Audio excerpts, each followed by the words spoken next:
Hola, mi nombre es Jesús Álvarez y mi grupo está conformado por mi persona, Ángeles Castro, Dalius Garcia, César Figueroa, Sulen Tobar y Yermilis Monagas, y vamos a hablar, o nuestro tema es acerca de la toxoplasmosis.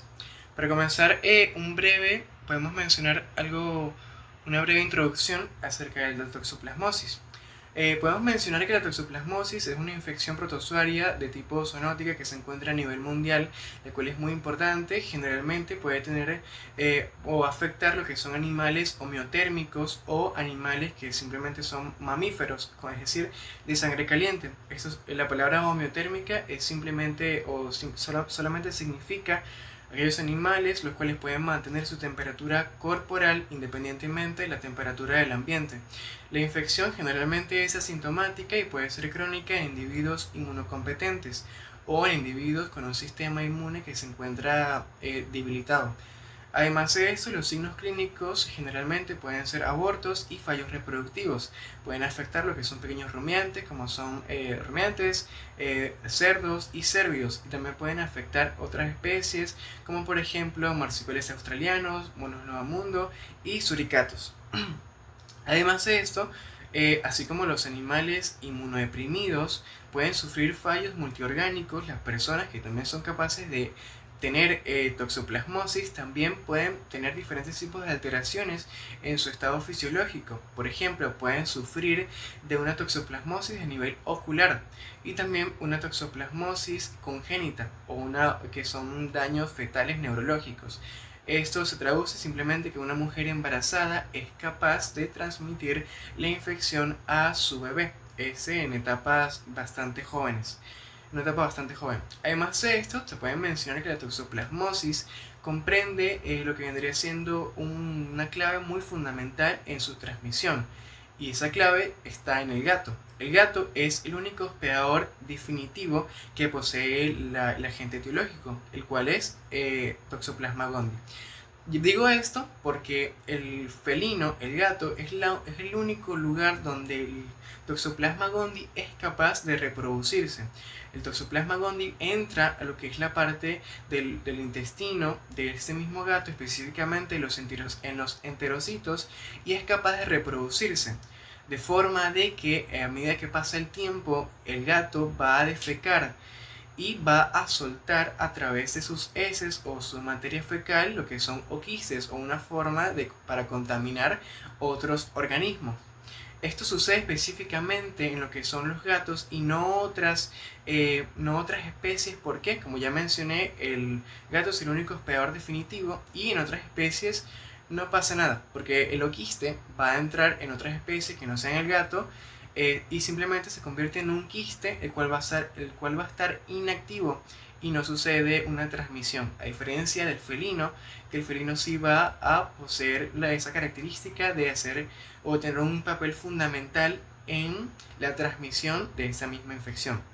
Además de esto, también podemos mencionar que este mismo gato es capaz de liberar a través de su materia fecal lo que son los oquistes, como ya mencioné, desde 1 a 20 días, y es a partir del día 1 al 5 es que esa materia fecal o ese oquiste se van a volver infectativos dependiendo de lo que es la temperatura y también la humedad del ambiente, y de esa forma sean capaces de infectar a otros organismos. Por ejemplo, los humanos y también los animales son capaces de contraer la misma infección a través de lo que son agua, puede ser alimentos contaminados, tierra básicamente. No siempre la enfermedad no siempre va a ser infecciosa, pero es potencialmente grave, incluso puede ser a veces hasta mortal. Esto también depende mucho de lo que es el estado del animal, ya si sea un animal más longevo o un animal con un sistema inmune que esté deprimido. Los gatos, por ejemplo, son capaces de hacer este proceso una sola vez en su vida, aunque esto también depende de lo que acabo de mencionar. Depende si es un animal con un estado inmunológico inmunodeprimido o es un animal más longevo. Además de eso, también podemos mencionar un dato bastante curioso, que es que la misma toxoplasmosis puede tener diferentes tipos de genotipos dependiendo del continente donde se encuentre. el cual, por ejemplo, se puede mencionar que la toxoplasmosis que se encuentra en América del Sur y Asia y África tiene una virulencia que va a ser mayor en comparación con la que se encuentra en Europa y América del Norte. Además de esto, podemos mencionar también lo que es la parte de la etiología de la misma enfermedad. Como ya mencioné, la etiología o el agente infeccioso de la enfermedad es el Toxoplasma gondii, el cual es un parásito obligado protozoario intracelular en el filo apicomplexa, el cual puede poseer diferentes tipos de formas, como por ejemplo el oquiste, que ya mencioné, el oquiste es capaz de transmitir la infección a otros organismos. Este se va a reproducir, el Toxoplasma gondii se reproduce en los enterocitos del felino y de esa forma lo va a excretar a través de las heces. También tenemos los taquizoitos, que tienen una multiplicación rápida encontrada en los tejidos. Los bradizoitos poseen una multiplicación lenta y también se encuentran en los tejidos. Y tenemos los quistes del tejido, que son estructuras revestidas a menudo que se encuentran en músculos y en el sistema nervioso central. Y aquí podemos observar lo que son los diferentes tipos de formas en cortes histológicos de cada uno de lo que son estas mismas formas. Mi nombre es María Castro y les voy a hablar sobre la patología. Quiero tomar en cuenta que los oquistes y los quistes son las dos formas de toxoplasma que intervienen en la transmisión de toxoplasmosis al humano y los animales. En la transmisión de la toxoplasmosis existen dos formas, que es la transmisión adquirida y la congénita. En la adquirida es por vía oral, que puede ser por la ingesta de oquistes porulados que provienen de las heces de los gatos, que son los hospedadores definitivos, ya sea que el agua, suelo o alimentos estuvieron en contacto con las heces y se terminaron ingiriendo y así se infectan. Luego está el consumo de tejidos con quiste, que puede ser presas o carne cruda o mal cocinada, especialmente las de cerdo y los corderos, que contienen bradizoitos. Y por último tenemos la transmisión de la sangre. Esta no suele pasar, pero igual no se puede descartar. Y luego está la transmisión congénita, que esta se contrae la infección durante el embarazo o la gestación. Es por vía transplacentaria, donde los taquizoitos los primeros días de la infección atraviesan la placenta, afectando a especies como los ovinos y los caprinos. Y esta enfermedad ocurre una sola vez en la vida, ya que al ingresar al cuerpo generan una respuesta inmune contra la enfermedad para que no haya una reinfección, pero suponiendo que hay un paciente inmunosuprimido, ahí sí puede haber un poco de reinfección de la enfermedad. Ahora hablando sobre la patogenia, está la liberación y la penetración del parásito. En el intestino, los oquistes liberan esporozoitos y los quistes tisulares liberan bradizoitos. Los parásitos invaden los enterocitos del intestino delgado, transformándose en taquizoitos, que es la forma replicativa más rápida. Luego está la diseminación sistemática, donde los taquizoitos se diseminan vía linfática y sanguínea, infectando las células nucleadas de múltiples tejidos, especialmente la del sistema nervioso central, músculo, retina, hígado y pulmones. Luego hay una secreción de proteínas que estas modifican el citoesqueleto de la célula huésped. Hay una adhesión e invasión celular y evasión inmune, que es la modulación de la apoptosis y resistencia a la fagocitosis. Luego está la formación de las vacuolas parasitóforos, que son nichos replicativos intracelulares. Si la respuesta inmune es efectiva, los taquizoitos se van a transformar en bradizoitos, que estos son de crecimiento lento, formando quistes tisulares, especialmente en el cerebro y los músculos. En pacientes con VIH, los quistes pueden romperse liberando taquizoitos, causando encefalitis toxoplásmica y uveitis. Hablando también de la patogenia, los factores que influyen en el curso de la infección son el tamaño del inóculo, la virulencia de la cepa, porque la toxoplasmosis tiene varias cepas, como la cepa tipo 1, la tipo 2 y la tipo 3, siendo la tipo 1 la más virulenta, y también el estado inmune, porque no es lo mismo un paciente inmunosuprimido a un paciente inmunocompetente, los síntomas no van a ser iguales. Buenos días, mi nombre es Zulia Angelito Bar y les voy a hablar sobre la toxoplasmosis, que es una enfermedad causada por un parásito o también se le conoce como el Toxoplasma gondii. Este puede infectar a una amplia variedad de animales, incluyendo mascotas como gatos, así como a los ganados y otros animales de granja. Vamos a explorar sus diferentes cursos. Son curso agudo, curso crónico y subagudo. Vamos a empezar primero por el curso agudo. El curso agudo, se refiere a una fase inicial, rápida y severa.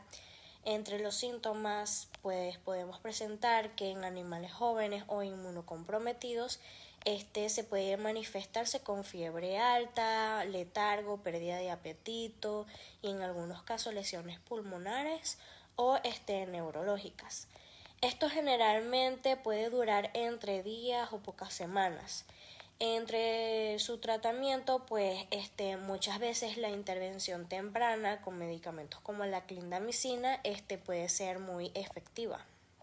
En otras especies, como perros, ovinos y caprinos, esta fase aguda puede manifestarse con fiebre, dolor muscular, inflamación de los ganglios linfáticos y en algunos casos inflamación del músculo cardíaco o encefalitis.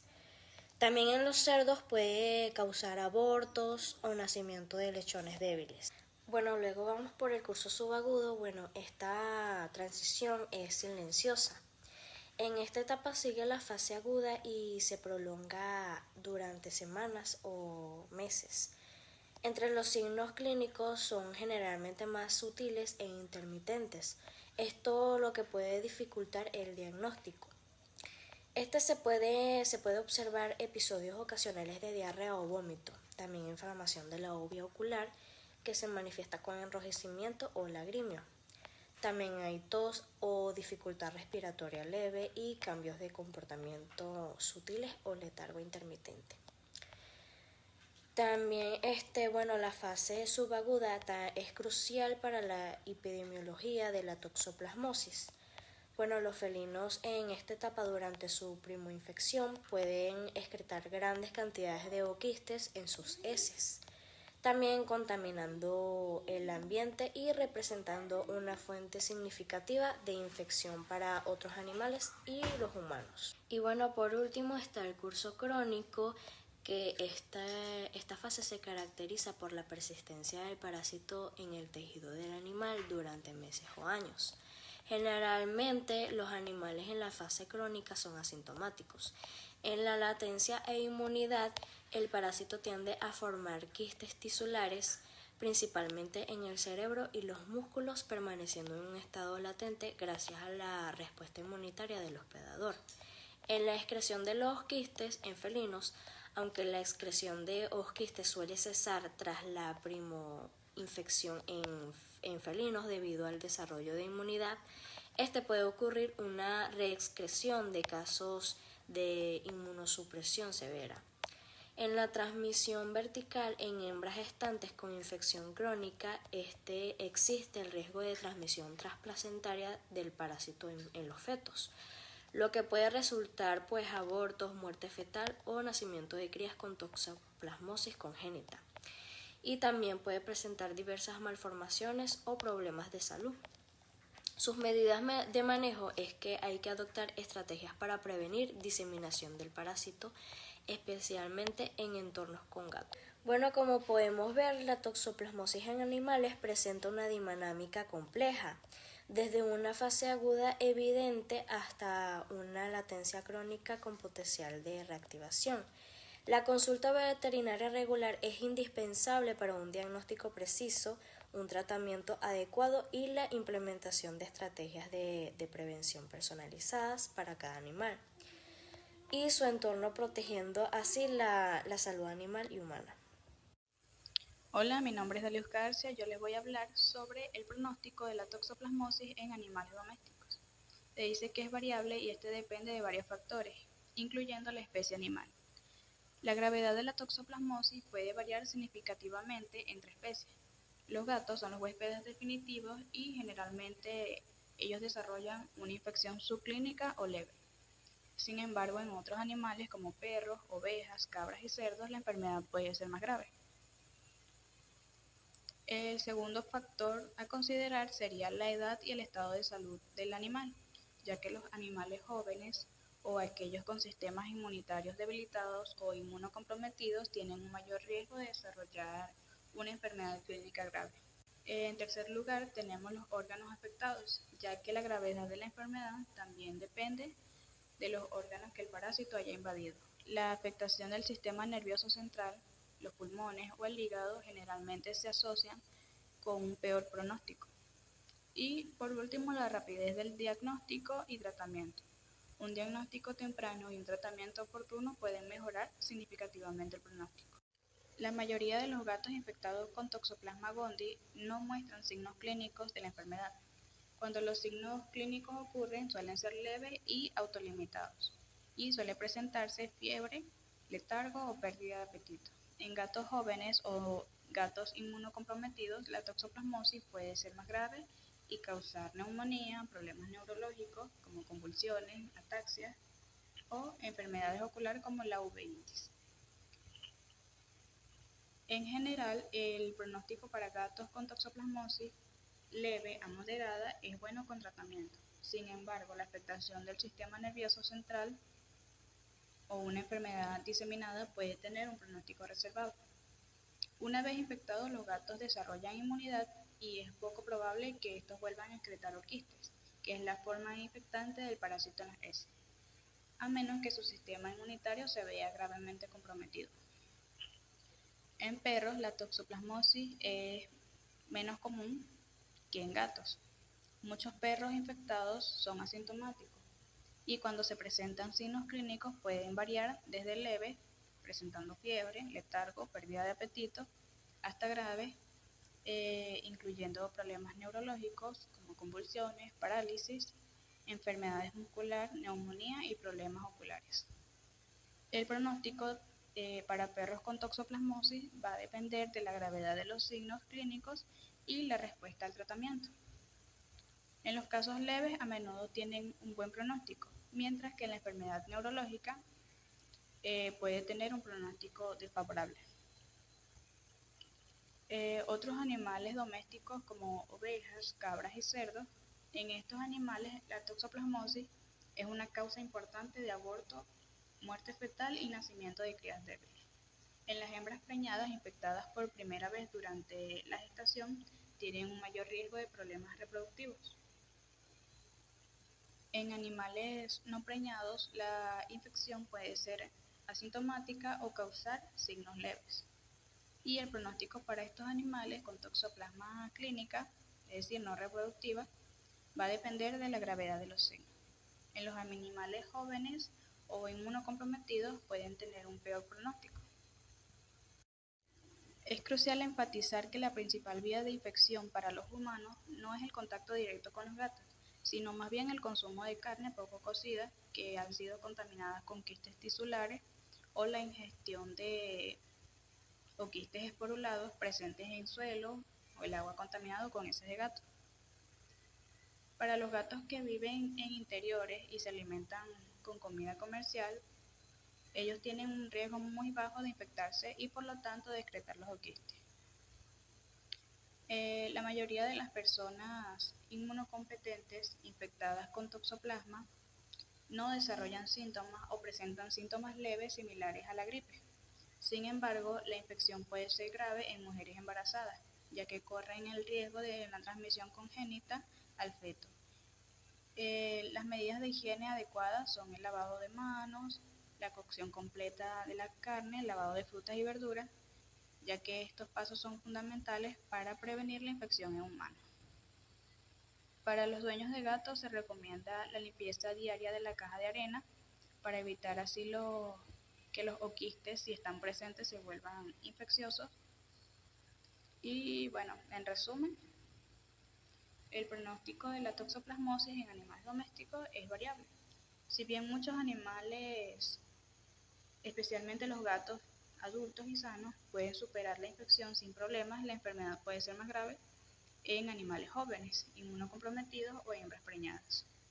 Es importante comprender las vías de transmisión y tomar medidas preventivas para minimizar el riesgo de infección tanto en animales como en humanos. Diagnóstico de toxoplasmosis. Los métodos para diagnosticar la toxoplasmosis son las pruebas serológicas, que estas son la detección de los anticuerpos. Estas pruebas buscan la presencia de anticuerpos de inmunoglobulina M y inmunoglobulina G contra el Toxoplasma gondii, que estas se encuentran en el líquido cefalorraquídeo, en la sangre y en el acuoso animal. El IgM o inmunoglobulina M son los niveles elevados de esta que sugieren una infección reciente o activa, y estas aparecen aproximadamente en las primeras o 2 semanas después de la infección y disminuyen unas pocas semanas o meses después. Cuando hablamos de la inmunoglobulina G, son los niveles elevados de estas que indican una infección pasada o crónica. Estos anticuerpos aparecen más tarde y pueden persistir una vida, ya que tienen un aumento significativo en los titulares de la inmunoglobulina G. Y podemos tener un ejemplo que cuando tomamos 2 muestras con varias semanas, puede haber una diferencia que puede indicar una infección activa. Las pruebas de Vives IgG. Estas pruebas pueden ayudar a diferenciar una infección reciente o una infección pasada, midiendo la fuerza que los anticuerpos de la inmunoglobulina G se unen al antígeno de la Toxoplasma gondii. Los anticuerpos producidos durante esta infección reciente tienden a tener una menor avidez.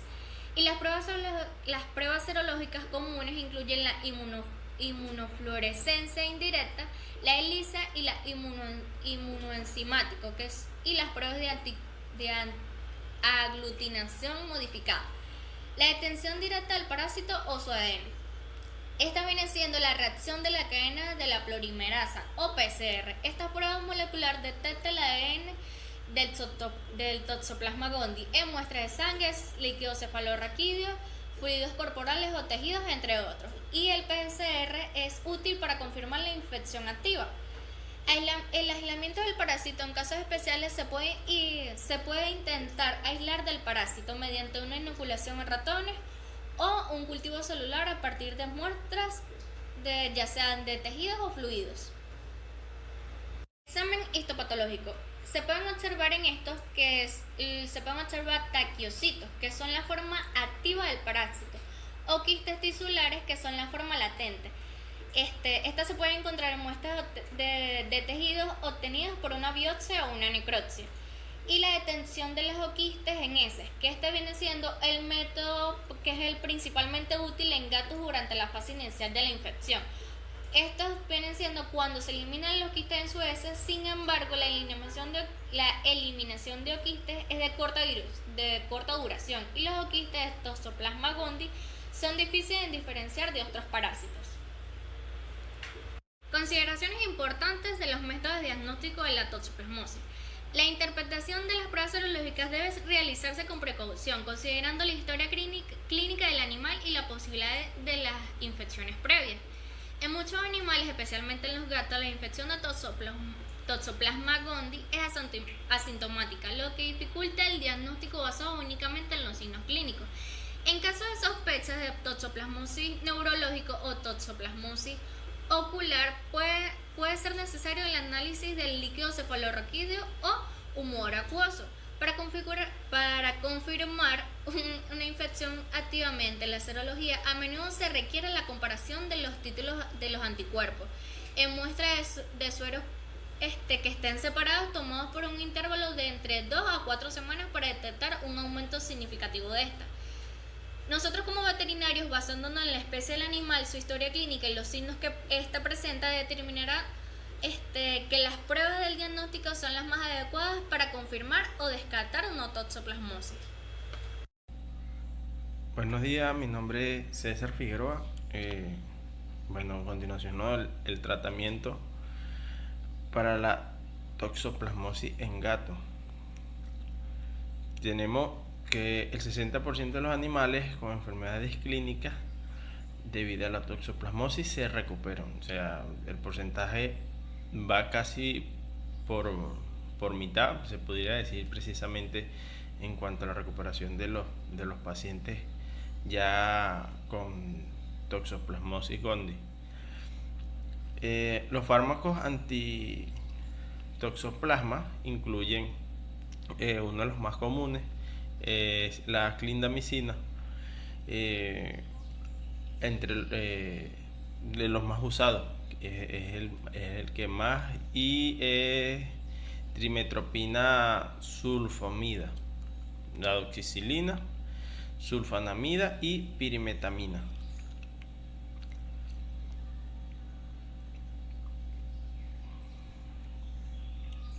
Bueno, la clindamicina, se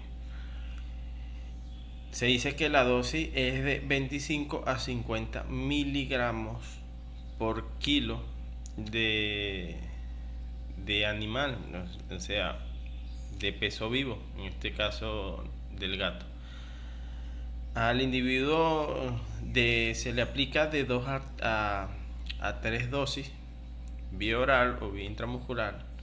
Por 2 se recomienda de 2 a 4 semanas. El mecanismo de acción inhibe la multiplicación de toxoplasma, eficaz para el tratamiento de enfermedades clínicas y para reducir el enquistamiento de los orquistes. Penetra la barrera hematocefálica y hematoocular. No todos los medicamentos, por eso digo que es uno de los más usados, porque no todos los medicamentos tienen la particularidad de hacer frente y pasar a la barrera hematocefálica. Son muy pocos los medicamentos que, o en este caso antibióticos, que pueden hacer esa salvedad de pasar la barrera hematocefálica y llegar a sistema nervioso sin ningún problema y sin afectación. Bueno, aquí la clindamicina en exceso produce anorexia, produce diarrea, vómito.